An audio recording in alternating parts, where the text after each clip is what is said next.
আসসালামু আলাইকুম। কোনো রকম এদিক ওদিক আলোচনা না করে সরাসরি মূল আলোচনা চলে যেতে চাই। আজকের আলোচনার মেন বিষয় হচ্ছে অত্যন্ত দুঃখ ভারাক্রান্ত মনে এই আলোচনা করতে হচ্ছে এবং শুরু করতে হচ্ছে এবং প্রতিবাদ হিসাবে এটা জানানো হচ্ছে যে জেড ক্যাটাগরি শেয়ার নিয়ে ডক্টর সালাউদ্দিন আহমেদ উনি যে মন্তব্য করেছেন, পত্রপত্রিকার অনলাইন পোর্টাল, জাতীয় পত্রিকা এবং ইলেকট্রনিক মিডিয়া, প্রিন্ট মিডিয়া সব কিছুর মধ্যে বক্তব্যটি এসেছেন। আমি একটু পড়ে শোনাবো, এরপর আপনার সাথে আমি বিস্তারিত আলোচনা করব। একটু সংযুক্ত থাকবেন। পুঁজিবাজার অস্থিরতার পেছনে রেগুলেটর ও প্লেয়ারদের ভূমিকা রয়েছে, এটা প্রচার করা দরকার বলে মন্তব্য করেছেন অর্থ উপদেষ্টা ডক্টর সালেউদ্দিন আহমেদ। শনিবার 21শে ডিসেম্বর রাজধানীর সিরডাপ মিলনায়তনে ব্যাংকিং অ্যালম্যানাকার ষষ্ঠ সংস্করণে প্রকাশনা অনুষ্ঠানে প্রধান অতিথির বক্তব্যে এসব কথা বলেন মাননীয় অর্থ উপদেষ্টা।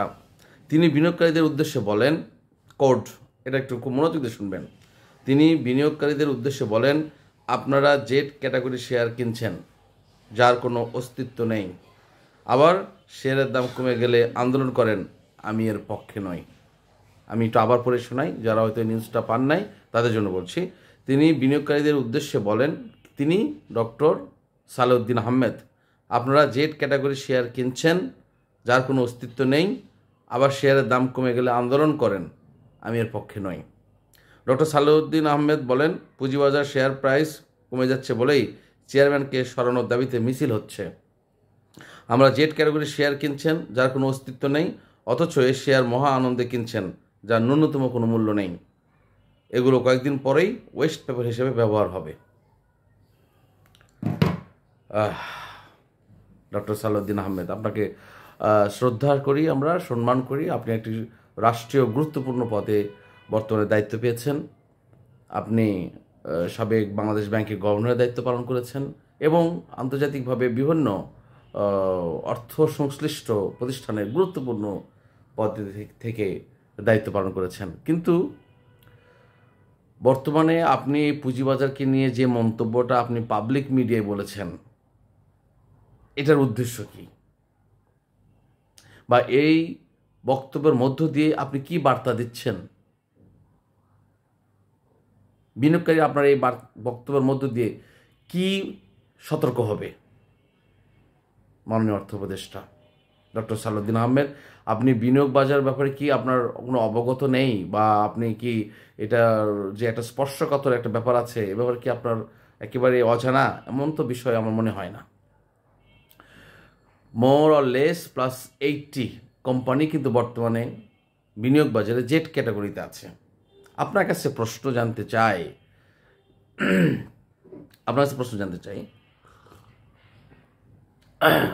যে সমস্ত কোম্পানি বর্তমানে বিনিয়োগ বাজারে জেড ক্যাটাগরিতে আছে, এই কোম্পানিগুলো কি আপনি জেড ক্যাটাগরির মাধ্যমেই নিবন্ধিত করেছিলেন, এনলিস্টেড করেছিলেন, নাকি আপনার দেশের কোম্পানির কারসাজির কারণে, দৌরাত্ম্যের কারণে, আপনার রেগুলেটর বলেন আর প্লেসমেন্টে যা বলেন না কেন, এদের বা কমিশনার বলেন বা চেয়ারম্যানদের দায়িত্বহীনতা বা অবহেলার কারণে এই কোম্পানিগুলোকে পর্যায়ক্রমে N category, A category, B category, এরপর আপনি জেড ক্যাটাগরিতে নিয়ে আসছেন, তাই না?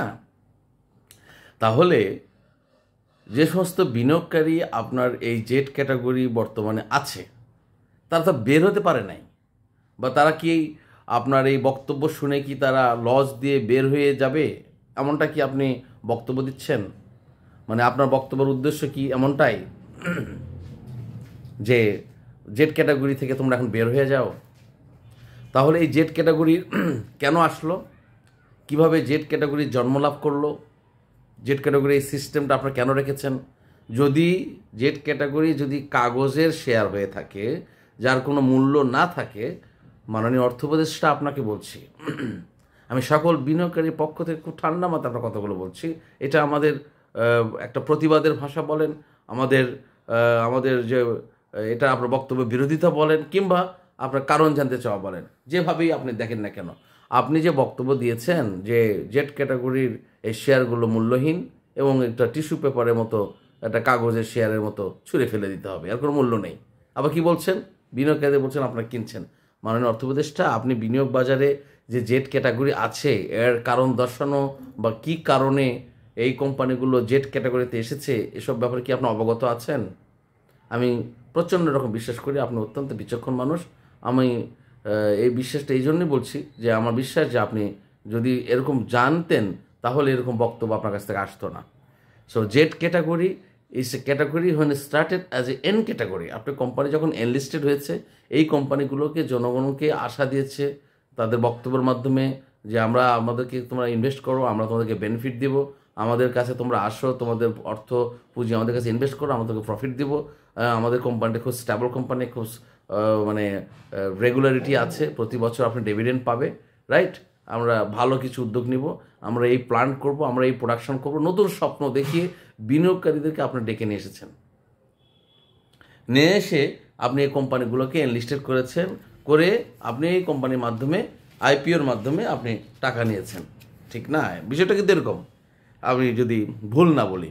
তাহলে আজকে এন ক্যাটাগরি একটা শেয়ার পরবর্তীতে জেড ক্যাটাগরিতে রূপান্তরিত হয়েছে। এই দোষ কি বিনিয়োগকারীদের, মাননীয় অর্থ উপদেষ্টা? এই দোষ কি যারা বিনিয়োগকারী আপনার এই কোম্পানির শেয়ারগুলো কিনেছিল? তাহলে রাষ্ট্র ব্যবস্থা আপনার কোথায়? এই দোষটা আমার বিনিয়োগকারীদের নয়, এই দোষটা হচ্ছে আপনার যারা এই তদারকির দায়িত্বে আছেন, বিএসইসির দায়িত্বে প্রাপ্ত ব্যক্তি, কমিশনার বলেন, চেয়ারম্যান বলেন, বা মোটা অঙ্কের যারা মোটা দাগের যেসব দায়িত্বপ্রাপ্ত ব্যক্তি যারা এটা রেগুলেটর হিসেবে কাজ করেন, যারা মনিটরিং করেন, যারা অডিট করেন, তারাই কিন্তু এর দায়িত্ব রয়েছে এবং তাদেরই জবাবদিহিতা দরকার। মাননীয় অর্থ উপদেষ্টা, তাদের দায়িত্বের কথা আপনি না বলে তাদেরকে আপনি বিচারের আওতায় কিংবা আইনের আওতায় কিংবা তদারকি আওতায় না নিয়ে এসে আপনি বিনিয়োগকারীদের উপর দোষ ছুড়ে দিলেন যে জেড ক্যাটাগরির শেয়ার আপনারা কেন কিনছেন, দাম পড়ে গেলে কেন চেয়ারম্যান মহোদয়কে আপনার পদত্যাগ করতে বলেন, এটার পক্ষে আপনি নন। এই কথাটা আপনি কি বোঝাতে চাইলেন? নাকি এখানেও আমরা কোনো দুর্বিসুন্দর একটি গল্প, দুর্বিসুন্দর কোনো পরিকল্পনা আমরা দেখতে পাচ্ছি যে 2 দিন 3 দিন বাজার একটু আপগ্রেডে আসছে, আপনারা একটা প্যানিক বক্তব্য দিলেন যে বাজার থেকে 5-10 হাজার কোটি টাকা চলে যাবে। আবার ওই যে টেপ পার্টনার্স, গতকাল আমি একটা বক্তব্য বলেছি, কিন্তু দেখুন আমি কিন্তু সবসময় আপনাদেরকে এই কথাটা বলে থাকি যে এই বক্তব্যটাকে যদিও নেগেটিভ আকারে বাজারে এসেছে, বাট আমি এটা কিন্তু পজিটিভ দেখছি। কীভাবে পজিটিভ দেখছি? হ্যাঁ, কিছু বিনিয়োগকারী প্যানিকড হয়ে, কিছু কিছু বিনিয়োগকারী হতাশাগ্রস্ত হয়ে, আতঙ্কিত হয়ে এখান থেকে এই জেড ক্যাটাগরি থেকে বের হয়ে বিক্রি করে দেবে, বলবে যে বাবা আমার লস হচ্ছে, অল্প কিছু লস হোক, তারপরে বের হয়ে যাব। কিন্তু আমার কথাটা সেখানে নয়। আমার কথাটা হচ্ছে যে এই জেড ক্যাটাগরি যে সমস্ত বিনিয়োগকারী রয়েছে তারা তো ইচ্ছায় স্বেচ্ছায় বিষ পান করে নাই। আপনারা, আপনার কমিশনাররা, আপনার মন্ত্রণালয়ের অধীনস্থ ব্যক্তিবর্গ, আপনার বিএসইসি চেয়ারম্যান, পাশাপাশি তার কমিশনার ব্যক্তিবর্গ, দায়িত্বপ্রাপ্ত ব্যক্তিবর্গ যারা এই রেগুলেটর ফার্মে আছেন, তারাই তো এই বিনিয়োগকারীদেরকে বিষের পেয়ালা হাতে দিয়েছেন যে আপনারা এখন আস্তে আস্তে এটা বিষ খান, বিষ খেয়ে আপনারা এখান থেকে সরে যান। এই কোম্পানি যখন জন্মলাভ করেছিল তখন যদি জেড ক্যাটাগরি থাকতো, তখন যদি বিনিয়োগকারী কিনতো, আমি আপনাদের কোনো কথা বলতাম না যে তুমি জেনে শুনে বিষ করেছো পান। কিন্তু এখানে তো একজন বিনিয়োগকারী তো এখানে জেনে শুনে বিষ পান করে নাই। মাননীয় অর্থ উপদেষ্টা, এখানে আপনারা এবং আপনার মন্ত্রণালয়, পাশাপাশি বিএসইসির যে সমস্ত দায়িত্বপ্রাপ্ত ব্যক্তি আছেন তারা সুপরিকল্পিতভাবে, কমিশনার ব্যক্তি আছেন, পাশাপাশি কোম্পানির যারা দায়িত্বপ্রাপ্ত ব্যক্তি আছেন, তারাই কিন্তু এই সুপরিকল্পিতভাবে একটি সুন্দর খাবারকে বিষে রূপান্তরিত করে আপনার বিনিয়োগকারীকে বিষ খাওয়ানোর জন্য একদম সামনে এগিয়ে দিয়েছেন। এটার অর্থ কি এটা নয়? আমরা বিনিয়োগকারী হিসাবে আপনার এই বক্তব্যকে আমরা কোন দৃষ্টিতে দেখব? আজকের এই বক্তব্যটা আগামীকাল রবিবার বাজারকে আপনি একটা অস্থির করে তুলবে আপনার এই বক্তব্য। This is very sensitive market and you are a finance adviser, honourable finance adviser, you are holding as a finance adviser. আপনি যদি অন্য কোনো মন্ত্রণালয়ের একজন উপদেষ্টা বলতেন তারপরেও এটা একটা দৃষ্টিভঙ্গি ছিল, বাট আপনি বলছেন কি ব্যাংকগুলোর মতোই পুঁজিবাজারের অবস্থাও এরকম ভঙ্গুর অবস্থা রয়েছে। এই বক্তব্যটা আপনি পুঁজিবাজার বিনিয়োগকারীদের কি বার্তা দিলেন? এই বার্তাটা তো পুঁজিবাজারকে আরও ক্ষতিগ্রস্ত করে ফেললো। বিনিয়োগকারী তো এখান থেকে বের হয়ে আসবে, আরও আগামীকালের বাজার কি অবস্থায় যাবে আমি বুঝে উঠতে পারছি না। আমি হয় এটা দুটো, একটা হয় বাজার আগামীকালে এই যে এই আতঙ্কের মাধ্যমে টেপ পার্টনার্স যারা অলরেডি হয়তো তারা সাইন করে ফেলেছে বা কিছু কোম্পানি তারা শেয়ার কিনবে এমন কোনো গোপন চুক্তি করেছে, যার কারণে তারা এই বাজারে প্যানিক সৃষ্টি করবে। প্যানিক সৃষ্টি করে 20 পয়সা 30 পয়সা 50 পয়সা 3 দিন ফালাই দিবে, ফালাই দেওয়ার পর 1 সপ্তাহ হয়তো ফালাই দিবে, এরপরে তারা কিনবে। এটা একটা উদ্দেশ্য হতে পারে। আরেকটা উদ্দেশ্য হতে পারে যে বাজারকে আপনারা আরও বেশি নেগেটিভ নিয়ে আসবেন, নিয়ে আসার পরে আপনারা আইসিবির যে অর্থ আছে সেটা আপনি ইনভেস্ট করবেন। বাট আমি মনে করি যে এই ধরনের বক্তব্য আপনাদের কাছ থেকে পাবলিক প্লেসে বা মিডিয়ার মাধ্যমে আমাদের কাছে আসা মানে এটা আমাদের অত্যন্ত দুঃখজনক। আমরা চরমভাবে নিন্দা করছি এবং আমরা কষ্ট অনুভব করছি। আপনারা এই সমস্ত গুরুত্বপূর্ণ পদে থেকে এই বাজারকে নিয়ে, এই সেন্সিটিভ বাজারকে নিয়ে এই ধরনের একটি বক্তব্য আমাদের বাজারকে খুব বেশি প্রভাবিত করবে। আমি আমার বক্তব্যের মাধ্যমে আমি অনুরোধ করব যে সকল বিনিয়োগকারীদের অনুরোধ করব যে আপনারা প্যানিকড হবেন না, আপনারা কি হতাশ হবেন না। অবশ্যই সব কোম্পানি এইসব কাগজে হবে না, ওনার বক্তব্য আমি গ্রহণ করছি না বা আমাদের গ্রহণ করা উচিত হবে না। আমি প্যানিকড হয়ে লস দিয়ে বিক্রি করা যাবে না, তারপরও এর সিদ্ধান্ত আপনার। আমি কেন বলছি, আবার কেউ বিক্রি করবেন না একটা ক্ষতিগ্রস্ত হলে বল ভাই আপনার বক্তব্য শুনে তো আমি বিক্রি করি নাই, আমি ক্ষতিগ্রস্ত হয়েছি। আমি এই লায়াবিলিটি নিব না, আপনার প্রফিটের অংশ আমি চাই না, আপনার ক্ষতির লায়াবিলিটি নেব না। This is my personal opinion place. আমি আমার বক্তব্য দিচ্ছি আমার প্ল্যাটফর্ম থেকে। আপনার যেটা গ্রহণযোগ্যতা আছে সেটা আপনি গ্রহণ করবেন, যেটা বর্জন করা আছে সেটা বর্জন করবেন। আপনাকে কিন্তু আমি জোর করে কোনো কিছু মানে গলাধকরণ করছি না, মানে জোর করে গলাধকরণ মানে গিলিয়ে দিচ্ছি না আপনাকে যে আপনার খেতেই হবে। No, this is your choice, your life, your decision, your money, your profit, and after all your decision. You have to stand on your decision. But আমি জেড ক্যাটাগরি নিয়ে আমি একটা কথা বলতে চাই, সেটা হচ্ছে যে ডক্টর সালেউদ্দিন আহমেদের যে বক্তব্য আমি চরম কড়াভাবে এবং এটা আমি প্রত্যাখ্যান করছি। আমি একজন সচেতন নাগরিক হিসেবে ওনার যে বক্তব্য সেটাকে আমি গ্রহণ করছি না এবং আমি আশা করি আগামীকালে বাজারে এটা খুব বেশি প্রভাব পড়বে না। এখনকার বিনিয়োগকারী অনেক সচেতন। টেপ পার্টনার্স বা অন্যান্য যারা বিদেশি বিনিয়োগকারী আসছেন হয়তো তাদের কোনো সুকৌশল চক্রান্ত কাজ করতে পারে, কিংবা আইসিবির যে 3000 কোটি টাকার ফান্ড পেয়েছে সেটা নিয়ে একটা কাজ করতে পারে। হয়তো বাজারকে একটা নেগেটিভ ট্রেন্ডে নিয়ে এসে তারা কিছু সংগ্রহ করে সেটা আপগ্রেডে নিয়ে যাবে, কিংবা সরকারের বাহিরে একটি দুষ্ট চক্র বাজারকে আরও বেশি নেগেটিভ করে সরকারকে বিব্রতকর অবস্থা ফেলার চেষ্টা করতে পারে। এই ধরনের সো মেনি গসিপ বাজারে এখন ঘুরে বেড়াচ্ছে, বিভিন্ন ব্রোকার হাউস, চায়ের স্টলে, বিভিন্ন বিনিয়োগকারীর মুখে মুখে এই ধরনের গসিপ আমরা পাচ্ছি। বাট আমি সব কিছুকে জলাঞ্জলি দিয়ে ফেলে দিয়ে আমি বিনিয়োগকারী অনুরোধ করব যার যার অবস্থান থেকে আপনার সিদ্ধান্ত নেবেন। তবে আমি মনে করি যে প্যানিক হওয়ার কিছু নাই। Z category is one of the category and এটা মূল্য নেই, এটা ভুল কথা। এখানে শত শত কোম্পানি এখান থেকে তারা আবার বি ক্যাটাগরিতে আসছে, এ ক্যাটাগরিতে আসছে, ক্যাটাগরি গ্রেড চেঞ্জ হয়েছে, সব কিছু হয়েছে।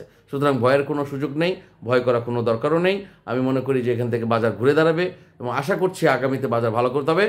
টেপ পার্টনার্স যে আসছে একদম বাইরে বিনিয়োগকারী বা এই ধরনের বিভিন্ন বিনিয়োগকারী বাংলাদেশে পুঁজিবাজারে বিনিয়োগ করতে যে আগ্রহ প্রকাশ করছে, ঠিক সেই মুহূর্তে এই বক্তব্যটা অনেক অ্যানালাইসিস করতে হবে, অনেক স্টাডি করতে হবে, 2-1 দিন বাজার অবজারভেশন করতে হবে।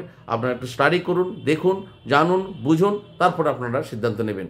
আর 2-1 জনের বক্তব্য আমি পাচ্ছি যারা কমেন্টসে লিখেছেন যে জেড ক্যাটাগরি কেন যাবে, জেড ক্যাটাগরি কেন আলোচনা করে। ভাই, জেড ক্যাটাগরি বিনিয়োগকারী অপরাধ করে নাই।